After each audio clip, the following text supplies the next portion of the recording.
diving. Hope comes and stops us in our tracks.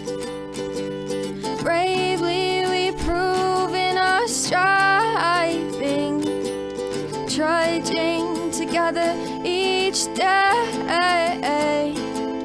Where there's a will, there's a way. Good afternoon. Good afternoon.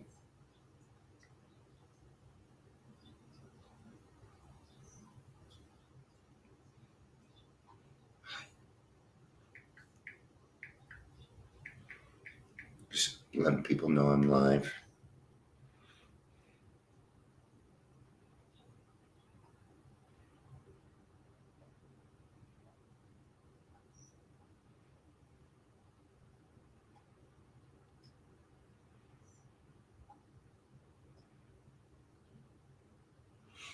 I read nobody was here, so I was reading that. Sorry.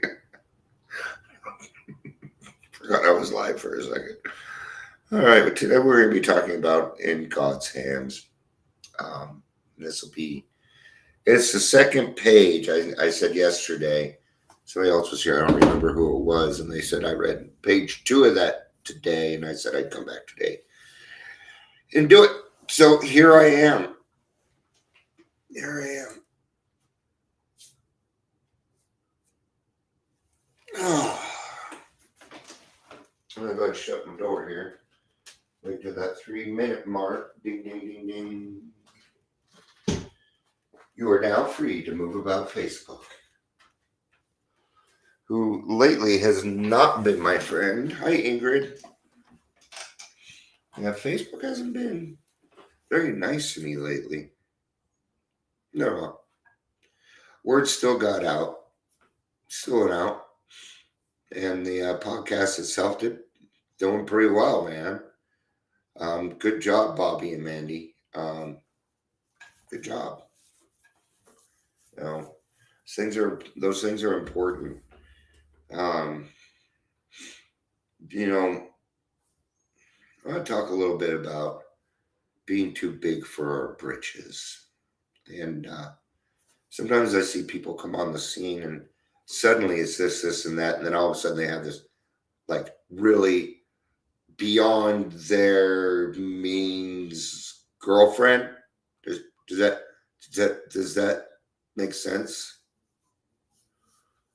Did you stop following me on the Face Place? I don't mean Facebook. I don't know what the Face Place is. You're gonna have to. But I didn't stop following anybody now. No. Well, I don't know who that is. So, the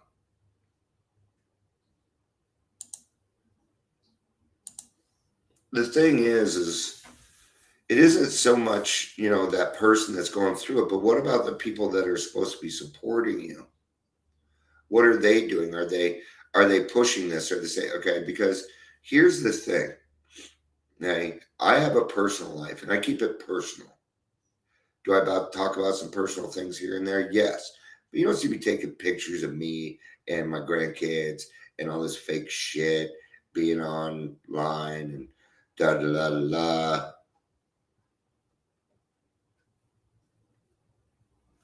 You know?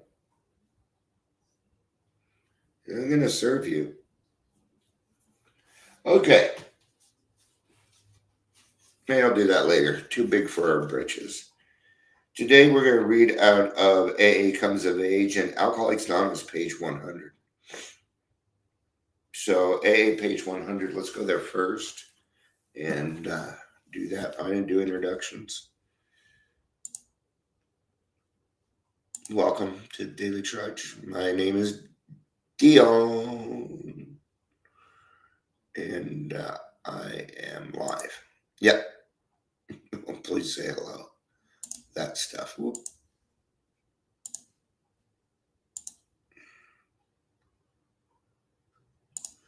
Okay, so page 100.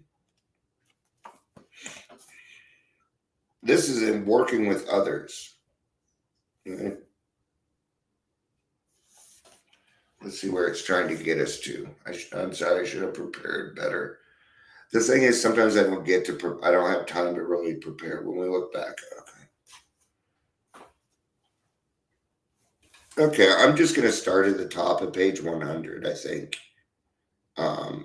And then if you have AA Comes of Age, it'll be page 63. I may not even need to do that. So, page 100, both you and the new man must walk day by day in the path of spiritual progress. If you persist, remarkable things will happen. So, just like with you, and you've heard me talk about the group, growing as a group. See, a lot of times sponsees and sponsors go to the same meeting, right? But it only takes two people and God to have an AA group, to have an AA meeting. Let's say that, to have an AA meeting. Right now, there's two people here, me and Ingrid. This could be considered an AA meeting. Not in its usual sense, though.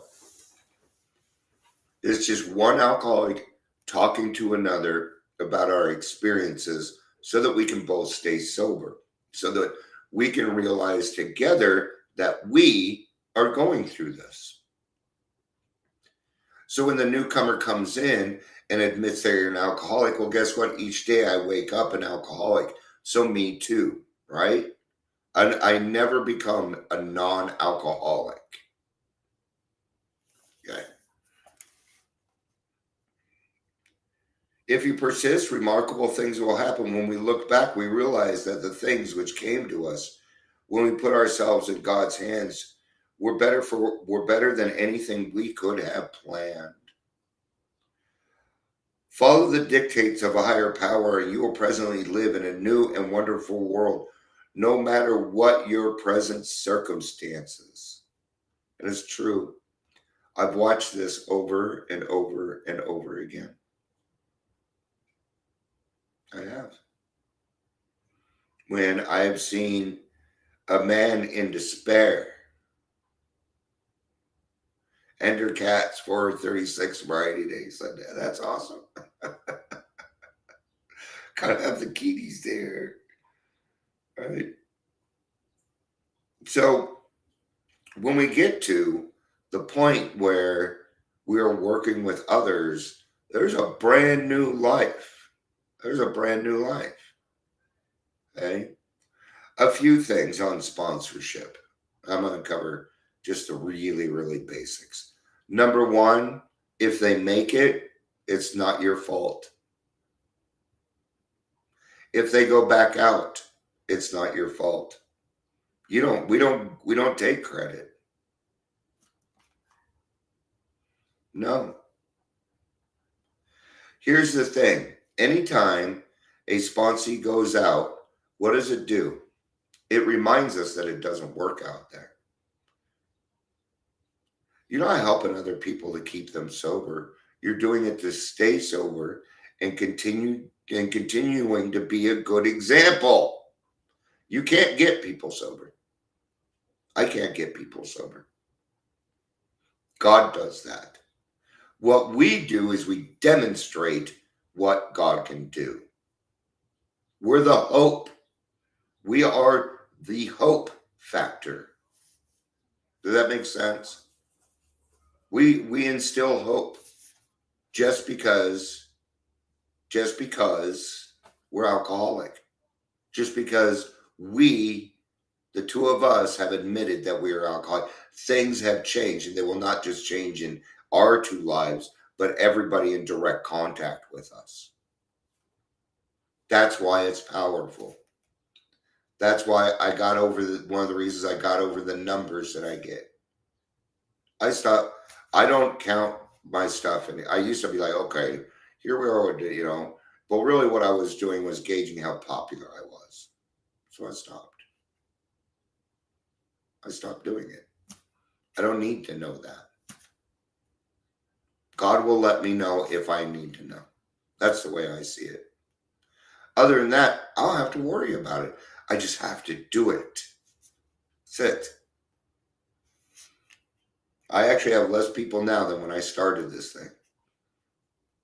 Well, it was new. Now a lot of people try and do it, right? That's right. You can't keep trying to hit that 3 o'clock meeting. There were a ton of newcomers there the other day. Um, and I will certainly keep you in mind as long as you don't mind Zoom and stuff too, because I run into a lot of people that they just kind of want to do Zoom. So as long as what are your qualifications? I guess is what I'm asking. When working with a man and his family, you should not participate in their core. Yeah, we're not talking about that.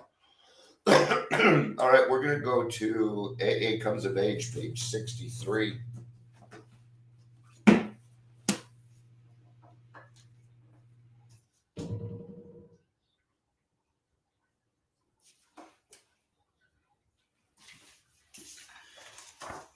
He's talking about depression here, so I bet this is going to turn into emotional sobriety. Oh, and here it is. My depression became unbearable. Yet, I don't raise my hand. Let's cover that real quick. I've got this here, and you're talking about that. I don't wait. I don't raise my hand, even if I am sponsoring at the moment, which I am. Okay. I pick my sponsees. I pick them. Okay. A lot of people have that personality where a lot of people are like attracted to them, and people are attracted to me, but there's something about me that people have a fear of coming up and introducing themselves. They do. I get texts all the time. Hey, I'd like to. And I'm like, yeah, let's meet. They don't show up. I'm not. And I don't hear from them again. So I pick the ones that seem to reach out to me, don't tend to make it. The ones I reach out to, okay, but that's my experience. So I'm giving you a different experience.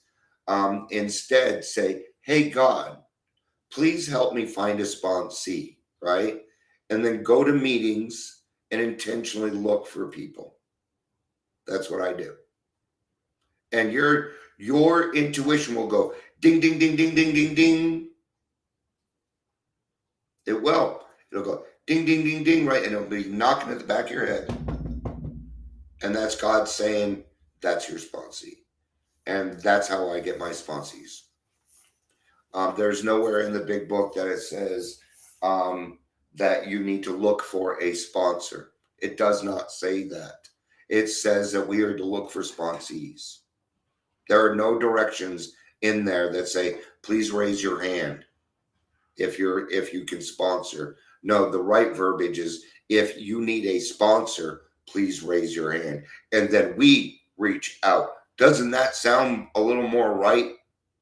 Because it is. It's how it's explained in the big book in Working with Others. The first 2 pages say exactly that.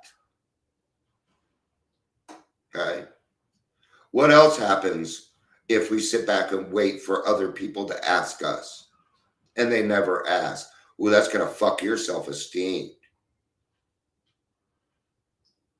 There you go. Do it the way that you need to. Yeah. There's no one right way.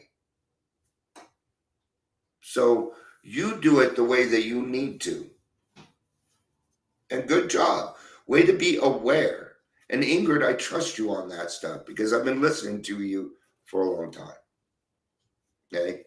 So do it the way you need to. You're cool. Anybody would be anybody you take through the steps is gonna be, you'll be effective. Yeah. I'm not worried about it. I think you'll do great. I have yeah, I will tell you now, my success rate when it comes to sponsees is not very high. Okay. My depression deepened unbearably, and finally it seemed to me as though I were at the very bottom of the pit. I still gagged badly on the notion of a power greater than myself, but finally, just for the moment, the last vestige of my proud obstinacy was crushed.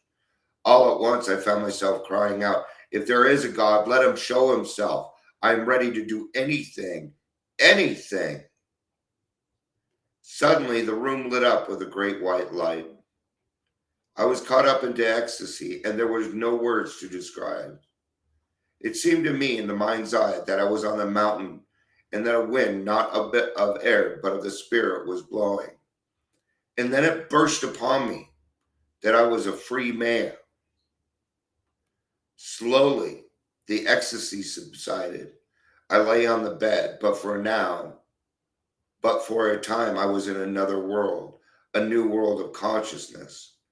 All about me, there was this wonderful feeling of presence. And I thought to myself, so this is the God of preachers. A great peace stole over me, and I thought, no matter how wrong things seem to be, they are still all right. Things are all right with God and His world. Then, little by little, I began to be frightened. My modern education crawled back to me and said, "You are hallucinating. You had better get to the doctor." Dr. Silkworth asked me a lot of questions. After a while, he said, "No, Bill, you are not crazy. There has been something basic psychological, or there has been some basic psychological or spiritual event here. I've read about these things in books. Sometimes spiritual experiences do release people from alcoholism. Immensely relieved, I fell again to wondering what actually had happened." You think he's ever going to, and Bill's not a man of few words, do you think he's actually going to be able to describe that experience? You can't.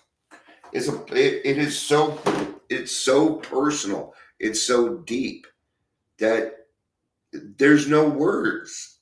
There's no words. Undescribable is the only one that I can really come up with.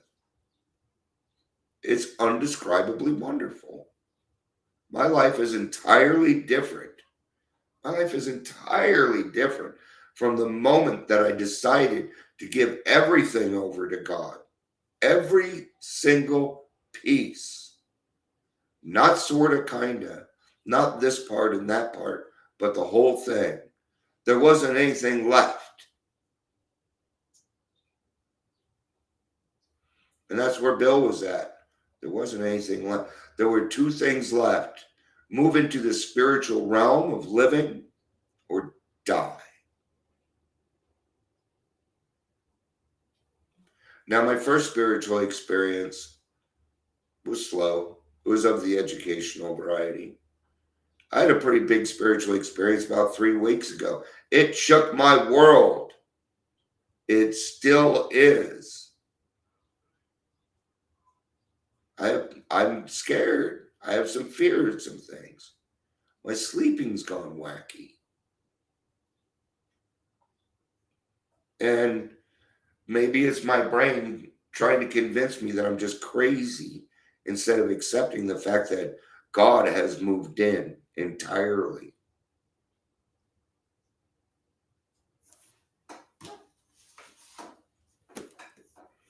It's a weird feeling. And I say it's weird because I've never been at this place before. This is new for me. And when things are new, I get a little scared. The cool thing is I have a lot of courage. There's nothing wrong with being scared. There's nothing wrong with fear. Fear is an indicator. That's all it is to me now. It's an indicator that there's an action that needs to be done. There's something that needs to be accomplished. Okay? So what have I been doing? I've been trying to accomplish some things. And they're working like they're supposed to. And those are my indicators that I'm doing the right thing. Okay? God always gives me indicators on that. So I woke up late.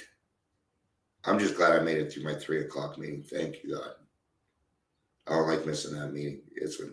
I'm gonna be honest. I'm pretty irritated with myself right now.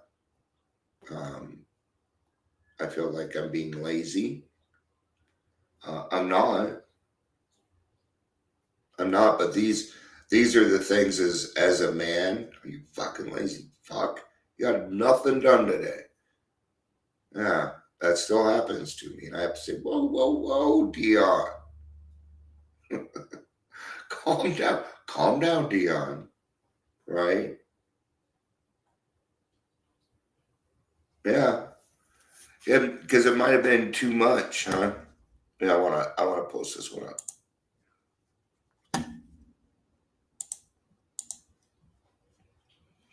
My sleep has been non-existent. Existent. My first spiritual experience was a just a. I'm gonna take just a out of there because it was a warm fuzzy feeling in your heart. I just made the decision while reading the big book. Yeah, I had a full blown spiritual transformation in Colorado. I'm presuming that says Colorado, but then COVID happened. Yeah, yeah. Then COVID happened. Kind of changed everything, didn't it?